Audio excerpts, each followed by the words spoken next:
அனைவருக்கும் வணக்கம்.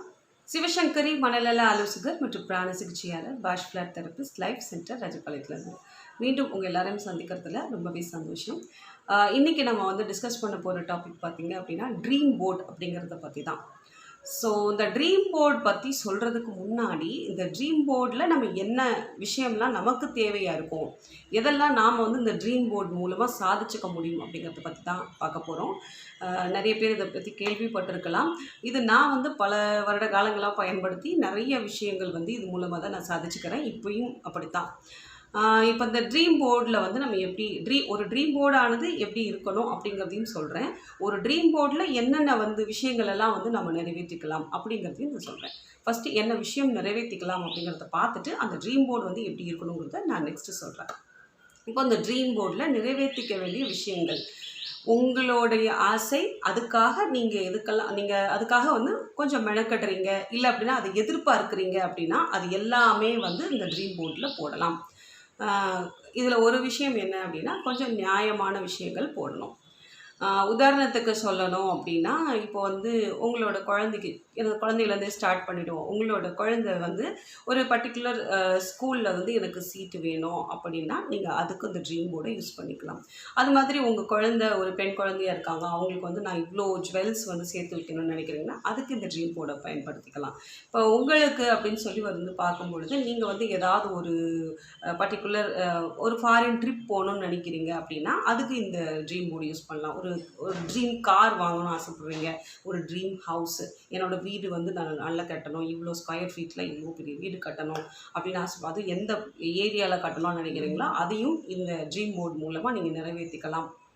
அதே போல் ரிலேஷன்ஷிப்புக்கும் வந்து இந்த ட்ரீம் போர்டை நம்ம யூஸ் பண்ணலாம்.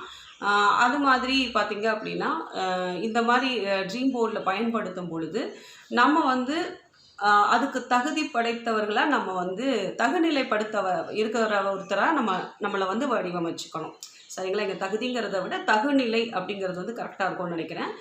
அதாவது தகுநிலை அப்படின்னா, இப்போது எப்படி நம்ம ஒன்றாவது படிக்கிற ஃபஸ்ட் கிரேடில் இருக்கிற ஒரு குழந்தை வந்து அதோடைய அந்த ஃபஸ்ட் கிரேடுக்குள்ள பாடங்களை நல்ல முறையாக படித்து அதில் இருக்கக்கூடிய கேள்விகளை அது சொல்லுவாங்க. அவங்க அதை புரிதல் வந்துருச்சு அப்படின்னா அவங்க வந்து செகண்ட் கிரேடுக்கு போவாங்க. ஸோ அப்போது அவங்க ப்ரமோட் ஆகுறாங்க. ஸோ இந்த ப்ரமோஷன் அப்படிங்கிறது தான் இந்த இடத்துல ஒரு தகுநிலை. இப்போ நாம் ஒரு ட்ரீம்காக நம்ம போராடும் பொழுது அந்த ட்ரீமை அச்சீவ் பண்ணுறதுக்கான தகுநிலையை நம்ம ஏற்படுத்திகிட்டே இருக்கணும். நம்ம சின்ன முயற்சியாக பண்ணோம்னா போதும், நம்மளோட எண்ணம், ஏன்னா இந்த ட்ரீம் போர்டு அப்படிங்கிறது வந்து ஈர்ப்பு விதி ரிலேட்டடாக தான் வரும்.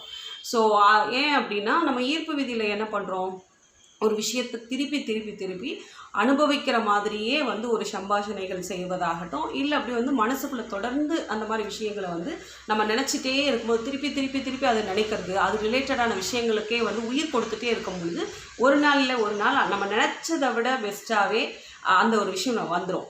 நம்ம நினச்சதை நான் கனவுல கூட இப்படி நினைக்கல, பட் எனக்கு கிடைச்ச விஷயம் பெஸ்ட்டாக இருந்ததுன்னு நம்ம எத்தனையோ பேர் சொல்லியிருப்போம். ஸோ அது வந்து நம்ம திருப்பி அந்த பர்டிகுலர் எண்ணத்துக்கு வந்து உருவு கொடுக்கறது தான். ஸோ சில பேருக்கு வந்து இமேஜினேஷன் பண்ண முடியாது, சில பேர் வந்து தொடர்ந்து அதை நினைக்க மாட்டாங்க, கொஞ்ச நாள் நினைப்பாங்க அப்புறம் விட்டுருவாங்க. ஸோ இதுக்கு வந்து ஒரு மீடியமாக இருக்க போகிறது வந்து இந்த ட்ரீம் போர்டு அப்படின்னு சொல்லலாம். இப்போ இந்த ட்ரீம் போர்டு பார்த்திங்க அப்படின்னா நம்ம வந்து எவ்வளோ பெருசு வேணாலும் வைக்கலாம்.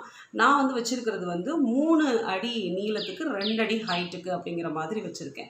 ஸோ அது ஓரளவுக்கு நல்ல ஒரு ஒயிட் போர்டு அளவுக்கு பெருசாக இருக்கும். ஸோ நான் செஞ்சு வாங்கும் பொழுது என்ன பண்ணேன் அப்படின்னா, அந்த ஒயிட் போர்டு வருது இல்லையா, அந்த மாதிரி ஒயிட் போர்டு வாங்கிட்டு அவங்கக்கிட்ட சொன்னது என்னதுன்னா, அதுக்கு பின்னாடி வந்து இந்த ரெட் கலர் சாட்டின் வந்து எனக்கு போட்டுருங்க அப்படின்னு சொன்னேன். ஸோ அவங்க இப்போ என்னோட ட்ரீம் போர்டு பார்த்திங்க அப்படின்னா, நான் ஏன் இப்போ அதை காட்ட முடியலன்னா அதில் ஏகப்பட்ட விஷயங்கள் மெட்டீரியலைஸ் பண்ணுறதுக்காக போட்டு வச்சுருக்கனால அதை நான் எடுக்கலை. உங்களோட ட்ரீம் போர்டையுமே வந்து எல்லோரும் கண் படுற மாதிரி தயவுசெய்து வைக்காதீங்க. கொஞ்சம் ஒரு இடத்துல வந்து பர்சனலாக இருக்கிற மாதிரி வச்சுக்கோங்க. இல்லை என்னோடய வீடே ரொம்ப சின்னது தாங்க, இதுக்குள்ளே நான் எப்படி வைக்கிறது அப்படின்னா, ஏதாவது ஒரு குட்டி ஷெல்ஃபில் ஒரு குட்டி ஸ்க்ரீன் போட்டுனாலும் சின்னதாவது அந்த ட்ரீம் போர்டு வச்சுக்கோங்க. ட்ரீம் போர்டு வந்து எல்லாரும் கண்ணும் படுற மாதிரி வைக்கவே கூடாது. நீங்கள் மட்டுமே அதிக முறை வந்து பார்க்கணும், நீங்கள் மட்டுமே வந்து அதிக டைம் அந்த இடத்த விசிட் பண்ணணும். அந்த மாதிரி தான் ஒரு ட்ரீம் போர்டு இருக்கணும். இப்போ இந்த ட்ரீம் போர்டில் வந்து இப்போ ஒரு விஷயத்தை வந்து மெட்டீரியலைஸ் பண்ணுறதுக்கு என்ன பண்ணணும்னு சொல்கிறேன். ஒருத்தவங்க வந்து வெயிட் லாஸ்க்கு நான் ட்ரீம் போர்டு யூஸ் பண்ணலாமா அப்படி கேட்டாங்க. தாராளமாக யூஸ் பண்ணலாம். இடையில நீங்களுமே பார்த்துருப்பீங்க, நான் வந்து கொஞ்சம் நல்ல வெயிட் போட்டிருந்தேன். அதுக்கப்புறம் பார்த்தீங்கன்னா கொஞ்சம் வெயிட் குறைஞ்சிட்டே தான் வந்தேன். என்னோட பழைய வீடியோஸும் இடையில வந்த வீடியோஸ் இப்போ உள்ள வீடியோஸ் கம்பேர் பண்ணாலே உங்களுக்கு தெரியும். இப்போது அது எப்படி பண்ணிக்கிட்டேன் அப்படின்ட்டு ஒருத்தவங்களுக்கு நான் ஹெல்ப் பண்ணேன். எப்படி நீங்கள் வந்து வெயிட் ரிடியூஸ் பண்ணுறதுக்கு ட்ரீம் போர்டை யூஸ் பண்ணிக்கலாம் அப்படின்னு சொல்லிட்டு. எப்படின்னா, யாராவது ஒருத்தரோட ஃபிசிக் இந்த ஹைட் இந்த வெயிட் நான் வரணும் அப்படின்றவங்களுக்கு அவங்களோட ஹெட் போர்ஷன் ரிமூவ் பண்ணிவிடுங்க. மொத்தத்தில் அந்த உருவ அமைப்பை வந்து நம்ம இமேஜின் பண்ணுற மாதிரி நம்ம வந்து என்ன பண்ணுறோம் அப்படின்னா, ஜஸ்ட் இது வந்து ஒரு டவுன்லோட் பண்ணிவிட்டு ஹெட் போர்ஷனை வந்து கட் பண்ணிவிடுங்க. கட் பண்ணிவிட்டு ஜஸ்ட் இப்படி தான் என்னோடய உருவ அமைப்பு வரணும், ஸோ இந்த மாதிரி உருவ அமைப்பில் தான் நான் வந்து இருக்கிறேன், முகம் இங்கே காமிக்கப்படலை, என்னோடய ஃபீச்சர்ஸ் வந்து இப்படி தான் இருக்கணும். எல்லாருக்குமே தோணும், இந்த மாதிரி எனக்கு கை பெருசாக இருக்கிறவங்களுக்கு இது மாதிரி கை சின்னதாக வந்துடாதா, யாரையாவது பார்க்கும்போது இவங்கள மாதிரி சின்னதாக வந்துடாதான்ட்டு. எப்பயுமே ட்ரீம் போர்டில் ஒரு பர்சன் மாதிரி யோசிச்சிங்க அப்படின்னா, இந்த ஈர்ப்பு விதியில் இவர்கள் மாதிரிங்கும் போது அவங்களோட குணாதிசயங்களும் சேர்ந்து நம்ம வரும். இப்போ நாம் ஒரு மாடலே பார்க்குறோம், இந்த மாடல் மாதிரி நான் வரணும், அந்த மாடலுடைய குணாதிசயம் எப்படி இருக்கும்னு நமக்கு தெரியாது. அதனால் அந்த ஹெட்டை எடுத்துகிட்டு ஜஸ்ட்டு இந்த உடல் வாக்கு இதே மாதிரி தான் என்னோட ஸ்ட்ரக்சர் வந்து மெயின்டைன் ஆகணும் அப்படின்னு சொல்லிட்டு ட்ரீம் போர்டில் போட்டுற வேண்டியது. போட்டுட்டு நமக்குன்னு சொல்லிட்டு சில சுய உந்துதல்கள் எடுத்துக்கலாம். அதுவும் உங்களுக்கே தெரியும் என்ன மாதிரியான சுய உந்துதல்கள் எடுக்கிறது. அதுக்கப்புறம் தான் நாம் வந்து டெய்லி அந்த ட்ரீம் போர்டை வந்து என்ன பண்ணணும் அப்படின்னா, ஒரு ஒரு ஒரு இப்போ வந்து கோல் செட் ஆகிடுச்சு, நான் எப்படி வரணும்னு சொல்லிட்டு ஒரு கோல் செட் ஆகிடுச்சு. ஏன்னா ஒரு 2-3 எக்ஸாம்பிள் சொல்லிடுறேன், அப்போ தான் வந்து இன்னும் புரியறதுக்கு ஹெல்ப்பாக இருக்கும்.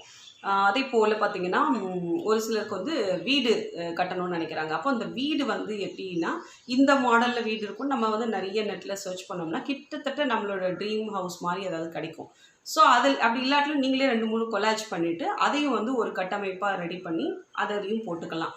அதுக்கப்புறம் ஒரு கார் அப்படின்னா, அந்த கார் பிரச்சனையே கிடையாது, அந்த மாடல் கார் அவைலபிளாக இருக்கும், அந்த கார் எடுத்துக்கோங்க, அதையும் போட்டுக்கோங்க. இப்போ உதாரணத்துக்கு இந்த வீடை கட்டணும் அப்படின்னா ஒரு எஸ்டிமேஷன் இருக்கும், அந்த அமௌண்ட் கீழே போட்டுக்கோங்க. அதே போல் அந்த அந்த ஹவுஸ்க்கு கீழே அந்த அமௌண்ட்டை வந்து நீங்கள் ஒரு சின்ன ஒரு டேப்பில் எழுதி அப்படியே ஒட்டிக்கோங்க. அதே போல் தான் இந்த கார் இருக்கும், காரோடைய அன்னைக்கு மார்க்கெட் ப்ரைஸ் என்னவோ அதையும் எடுத்து போட்டுக்கோங்க. அதே மாதிரி இந்த உடல் இந்த மாதிரி நான் கொண்டு வரதுக்கு அதுக்கு ஒரு டியூரேஷன் நம்ம ஃபிக்ஸ் பண்ணிப்போம், இவ்வளோ நாளுக்குள்ளே இவ்வளோ கேஜி நான் குறைக்க வேண்டியிருக்கு அப்படின்ட்டு. எப்பயுமே வந்து குறைக்கணும்னு நினைக்கிறத விட நான் வந்து என்னுடைய ஹைட்டுக்கு ஏற்ற ஒரு கச்சிதமான உடல் எடை, ஆரோக்கியமான ஒரு உடல் எடையை நான் எடுத்துகிட்டு வரேன் அப்படிங்கிற மாதிரி தான் நம்ம யோசிக்கணும். குறைக்கணும்னு நினச்சா அது வேறு மாதிரியான விஷயங்கள் வந்துடும். ஏன்னா இது மாதிரி ட்ரீம் போர்ட் வச்சு நான் குறையிறேன்னு சொல்லிட்டு அநியாயத்துக்கு எழும்பா போனவங்களையும் நான் பார்த்துருக்கேன். ஸோ அப்படி செய்யக்கூடாது. என்னுடைய தோற்றமானது வசீகரமாகவும், உடல் எடை வந்து கச்சிதமான உடல் எடை, வசீகர தோற்றம், அது மட்டும் இல்லாமல் நான் வந்து ரொம்ப ஆரோக்கியமாகவும் இருக்கிறேன் அப்படின்ற மாதிரி நமக்கு என்ன வேணுமோ அது ரிலேட்டடாக மட்டும்தான் மைண்டில் யோசிச்சுட்டு, அந்த ரொம்பலாம் மெனக்கட வேண்டாம். காலையில் எழுந்த உடனே ஜஸ்ட் ஒரு 5 மினிட்ஸ், நைட்டு தூங்கும்பொழுது ஒரு 5 மினிட்ஸ் அந்த உருவத்தை முழுசாக பார்த்து அது வந்து அது மாதிரியான உடல் எனக்கு வந்துகிட்டே இருக்குது அப்படின்னு சொல்லலாம். என்னோடய ஹேர் வந்து பழையதில் நீங்கள் பார்த்துருப்பீங்க. இப்போ எனக்கு முடி நிறைய நான் வளர்த்திருக்கேன். ஏன்னா எனக்கு முடி வந்து ஸ்கூல் படிக்கும்போது நிறைய இருந்துச்சு. இப்போ பார்க்குறவங்கெல்லாம் சொல்கிறாங்க அது மாதிரி என் முடி வளர்ந்துருச்சுன்னு சொல்லிட்டு, வயசு ஏற முடி கழிஞ்சிட்டே போகும்பாங்க. பட் எனக்கும் இடையில அந்த மாதிரி பிரச்சனை வந்தது. பட் நான் என்ன பண்ணேன் அப்படின்னா, ஏதோ ஒரு ஷாம்பு விளம்பரத்தில் நீல ஹேர் இதே மாதிரி தான் இருந்தது அதுவுமே. ஸோ நான் அதை எடுத்து கட் பண்ணி சும்மா வச்சுட்டு அந்த ட்ரீம் போர்டில் போட்டுக்கிட்டேன். என் பசங்க எல்லாருமே சிரிப்பாங்க, என்னம்மா இப்படின்ட்டு. பட் உண்மையாகவே வந்து நான் அதை டெய்லி பார்க்க என்னோடய ஹேரை நான் அதே மாதிரி பேணி பாதுகாக்க ஆரம்பித்தேன். ஸோ எனக்கு அதே மாதிரி தான் வளர்ந்துருக்கு. ப்ளஸ் என்னோடய ஆயில் தான் நான் யூஸ் பண்ணிக்கிறேன். ஸோ அது போட்டு நிஜமாகவே வந்து நான் ரொம்பலாம் மெனக்கடலை இப்படி நான் வளர்த்துக்கிறதுக்கு. ஆனால் அதே மாதிரியே வந்துச்சு. அந்த பிக்சரில் நான் எப்படி வச்சுருக்கேனோ அதே மாதிரியே இப்போ வந்திருக்கு. ஒரு 80% அச்சீவ் ஆயிடுச்சு. ஸோ இப்படி ட்ரீம் போர்டில் கூட குட்டி குட்டி விஷயத்தையும் வைக்கலாம். வீடு, காருன்ற அளவுக்கு இதை விட பெருசாகவும் வைக்கலாம். இப்போ நீங்கள் ஃபாரின் ட்ரிப் அந்த மாதிரி போகணும்னு ஆசைப்படுவீங்க, எந்த கண்ட்ரி போகிறீங்களோ அதில் முக்கியமான பிளேசஸ் எல்லாத்தையும் நீங்கள் போட்டு வச்சுக்கலாம். ஸோ இதெல்லாம் போட்டுட்டு டெய்லி நான் வந்து அந்த 5 மினிட்ஸில் நம்ம என்ன பண்ணணும்னா, தேவையில்லாத டிஸ்ட்ராக்ஷன்ஸ் வச்சுக்காமல் முழுக்க வந்து நான் வந்து இந்த இடத்த அச்சீவ் பண்ணால் எப்படியெல்லாம் நம்ம ஃபீல் பண்ணுவோம், நமக்கு எப்படியெல்லாம் சந்தோஷம் கிடைக்கும் அப்படிங்கிறத மட்டும் யோசிக்கணும். நான் அந்த ஹேர் வளர்க்கும் போது என்ன பண்ணேன் அப்படின்னா, டெய்லி வந்து அந்த பிக்சர் பக்கத்தில் போயிட்டு எனக்கு முடி இப்போ குட்டியாக தான் இருக்கும். ஸோ பட் அதை வந்து நான் தொட்டு பார்த்துட்டே இருப்பேன். தொட்டு தடவி விடுறதாகட்டும்.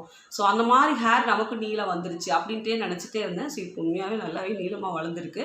ஸோ இந்த மாதிரி சின்ன விஷயத்துலேருந்து பெரிய விஷயம் வரைக்கும் அந்த ட்ரீம் போர்டில் ஒரு விஷயத்தை ஸ்டிக் பண்ணிவிட்டு காலையில் ஒரு 5 மினிட்ஸ், நைட் ஒரு 5 மினிட்ஸ், இந்த விஷயம் எனக்கு கிடைச்சா நான் எப்படியெல்லாம் செலிப்ரேட் பண்ணுவேன், எப்படியெல்லாம் சந்தோஷப்படுவேன், அதங்கிறத வந்து ஜஸ்ட் நீங்கள் ஒரு 5 மினிட்ஸ் மட்டும் நினச்சி பார்த்துட்டே வரணும். அதை ஏன்னா அந்த விஷயத்தை நினைக்க நமக்குள்ளே வந்து அது வந்துட்ட ஒரு ஃபீலும் நமக்கு கிடைக்க ஆரம்பிச்சிடும். ஒரு சின்ன சந்தோஷம் வர ஆரம்பிக்கும். இதுதான் இந்த இடத்துல தான் ஈர்ப்பு விதி வந்து மேஜிக் மாதிரி செயல்படும். ஸோ இதை பற்றி தொடர்ந்து அடுத்த வாரம் ஃப்ரைடே வரக்கூடிய வீடியோலையும் நாம் பேசுவோம். இந்த வீடியோ இதோடு நான் முடிச்சுக்கிறேன். ஏன்னா வீடியோ ரொம்ப லென்த்தாக போயிட்டே இருக்குது. ஸோ வீடியோ பிடிச்சிருந்துச்சு அப்படின்னா லைக் பண்ணுங்கள், ஷேர் பண்ணுங்கள், சேனலை மறக்காமல் சப்ஸ்கிரைப் பண்ணிக்கோங்க. அது மாதிரி இப்போ நான் போட்டுக்க இந்த வீடியோவில் உங்களுக்கு ஏதேனும் டவுட்ஸ் இருந்துச்சு அப்படின்னா நீங்கள் வந்து கமெண்ட் செக்ஷனில் வந்து தெரிவிக்கலாம். நான் உங்களுக்கு விடை சொல்கிறேன்.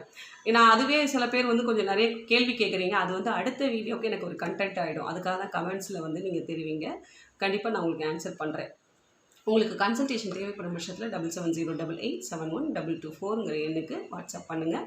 வருகின்ற 11/12 சென்னையில் டைரக்ட் கன்சல்டேஷன் இருக்குது. ஸோ நேரில் வந்து பார்த்து கன்சல்டேஷன் எடுத்துக்கணும் அப்படின்னாலும் புக்கிங் போயிட்டு இருக்குது. ஸோ உங்கள் புக்கிங் பண்ணிக்கோங்க. நேரில் சந்திப்போம். தேங்க்யூ.